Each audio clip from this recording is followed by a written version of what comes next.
Assalamualaikum warahmatullahi wabarakatuh. Wah, alhamdulillah hari ini semuanya semangat ya. Oke, sebelum kita melanjutkan pelajaran, ada baiknya kita membaca doa terlebih dahulu. Doa dimulai. Doa selesai. Oke, hari ini sebelum belajar ibu absen dulu ya. Alhamdulillah hari ini cuma satu orang yang absen. Ada yang tahu kenapa Cahaya absen? Oh, sakit ya? Oke, nggak apa-apa.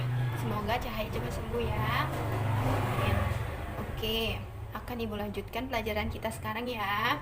Hari ini ibu akan memberitahu bagaimana manusia itu diciptakan pertama kali.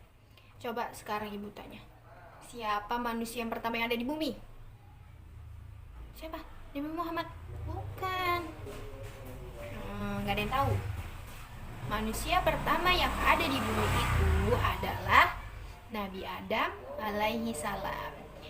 Coba ibu tanya sekarang, berapa nama-nama nabi yang wajib kita ketahui? 20? Bukan 20, bukan. 23? Bukan, dikit lagi. Ya, 25 nabi. Itu ada 25 nabi yang wajib kita ketahui. Sekarang kita belajar tentang penciptaan manusia pertama kali, yaitu Nabi Adam alaihi salam. Jadi, pada suatu ketika saat Allah sudah menciptakan seluruh benda yang ada di bumi, seperti langit, gunung-gunung, laut, sungai, hewan, tumbuh-tumbuhan, dan segala jenisnya, Allah memberitahukan kepada para malaikat bahwasanya Allah ingin menciptakan seorang khalifah di bumi. Lalu malaikat menjawab, "Wahai Allah, kenapa engkau harus menciptakan seorang khalifah di bumi? Mereka akan merusak bumi dan menumpahkan darah di sana," kata para malaikat. Terus Allah bilang, "Hanya akulah yang tahu tentang langit dan bumi ini.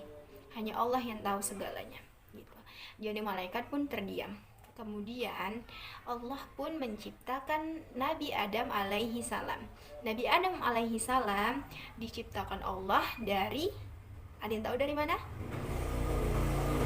Dari tanah liat. Allah menciptakan Nabi Adam dari tanah liat. Oke.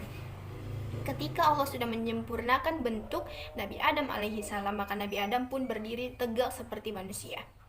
Dan ketika Nabi Adam sudah berdiri tegak sebagai manusia, Allah pun memberitahukan nama-nama benda yang ada di surga kepada Nabi Adam.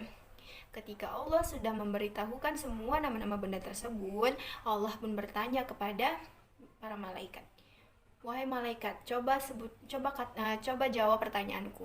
Apa nama benda ini?" Kata Allah. Terus malaikat tidak dapat menjawab. Ketika itu juga Allah memerintahkan Nabi Adam untuk memberitahukan semua benda-benda yang ada di dalam surga kepada para malaikat. Dan para malaikat pun memohon ampun kepada Allah. Ketika itu, ketika Nabi Adam sudah memberitahukan nama-nama benda kepada para malaikat, Allah memerintahkan kembali kepada para malaikat dan juga iblis untuk bersujud kepada Nabi Adam sebagai bentuk penghormatan. Lalu para malaikat pun bersujud kepada Nabi Adam, kecuali iblis. Iblis tidak mau bersujud kepada Nabi Adam.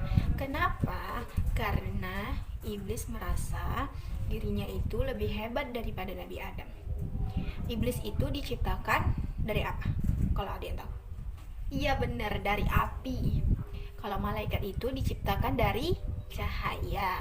Dan tadi Nabi Adam diciptakan dari apa? Iya benar, tanah liat. Jadi iblis merasa bahwasanya api itu jauh lebih hebat daripada tanah liat. Maka dari itu iblis tidak mau bersujud kepada Nabi Adam. Dan Allah Subhanahu wa taala pun murka kepada iblis. Iblis dikeluarkan dari surga. Lalu ketika iblis dikeluarkan dari surga, iblis meminta satu permohonan kepada Allah. Iblis bilang, "Ya Allah, kabulkan satu permintaanku." "Apa itu wahai iblis?" kata Allah. "Aku ingin hidup sampai hari kiamat. Aku ingin menggoda anak cucu Adam." dan Allah pun mengabulkan permintaan si iblis. Setelah itu, Nabi Adam pun hidup bahagia di dalam surga.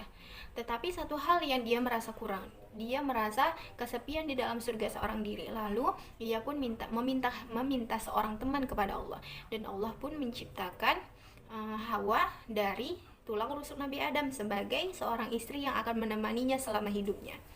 Lalu ketika Hawa sudah diciptakan, Nabi Adam dan Hawa pun hidup bahagia di surga. Tapi dengan semua kenikmatan itu, Allah melarang satu hal kepada Nabi Adam dan Hawa. Mereka tidak boleh mendekati pohon kuldi yang ada di sebelah surga. Dan mereka pun mengerti bahwa mereka tidak boleh mendekati pohon kuldi.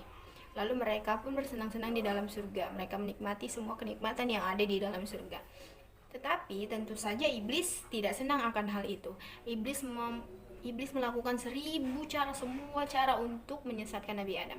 Lalu kemudian iblis memiliki satu ide. Ia mengajak Nabi Adam dan Hawa untuk mendekati pohon kuldi. Dengan berbagai macam cara, akhirnya Nabi Adam dan Hawa pun tertipu oleh iblis. Sampai akhirnya Nabi Adam dan Hawa memetik buah kuldi tersebut dan memakannya. Ketika Nabi Adam dan Hawa memakan buah kuldi tersebut, pakaian mereka hilang. Mereka tidak memiliki pakaian lagi. Ketika itu juga Allah marah kepada Nabi Adam dan Hawa. Saat itu Nabi Adam pun memohon ampun kepada Allah sambil berdoa, Rabbana zalamna anfusana wa illam taghfir lana wa tarhamna lanakunanna minal khasirin. Itu kata Nabi Adam. Dan Allah pun menerima taubat Nabi Adam dan Hawa. Tetapi Nabi Adam dan Hawa diturunkan oleh Allah ke surga. Tetapi Nabi Adam diturunkan oleh Allah ke bumi. Nabi Adam di sebelah ujung dan Hawa di sebelah ujung lagi. Mereka pun berpencar selama bertahun-tahun sampai akhirnya mereka bertemu di padang mahsyar.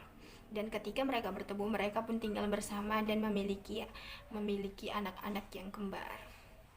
Baiklah, sekarang setelah ibu sudah menceritakan kisah bagaimana Allah menciptakan Nabi Adam, sekarang akan ibu tanya kepada anak-anak semua tentang cerita ibu tadi. Apakah kalian mendengarkan apa yang ibu ceritakan? Pertanyaan pertama, siapa manusia pertama yang diciptakan Allah? Ya benar, Nabi Adam. Sekarang ibu tanya, siapa tadi nama istrinya Nabi Adam? Bener, pinter, Hawa. Oke, pertanyaan ketiga. Iblis diciptakan dari apa? Bener, dari api. Pinter, berarti dari tadi dengerin ibu ya. Oke, pertanyaan keempat. Kenapa Nabi Adam dan Hawa diturunkan Allah ke bumi? Karena memakan buah kuldi. Pinter. Yang kelima, pertanyaan terakhir, di mana Nabi Adam dan Hawa dipertemukan setelah sekian lama berpisah? Di mana? Padang apa? Padang Arafah? Bukan. Padang apa? Padang Mesir. Kok Padang Mesir? Padang mahsyar ya, bukan padang Mesir. Padang mahsyar. Oke, alhamdulillah, berarti anak-anak semua mendengarkan cerita ibu tadi. Dipelajari di rumah ya, diingat-ingat apa yang ibu ceritakan tadi. Minggu depan akan ibu tanya lagi ya. Oke, alhamdulillah. Baiklah, karena sudah ibu jelaskan, berakhirlah pelajaran kita pada hari ini. Sebelum kita pulang, kita berdoa dulu ya. Berdoa dimulai. Berdoa selesai. Alhamdulillah. Ibu akhiri dengan wassalamualaikum warahmatullahi wabarakatuh.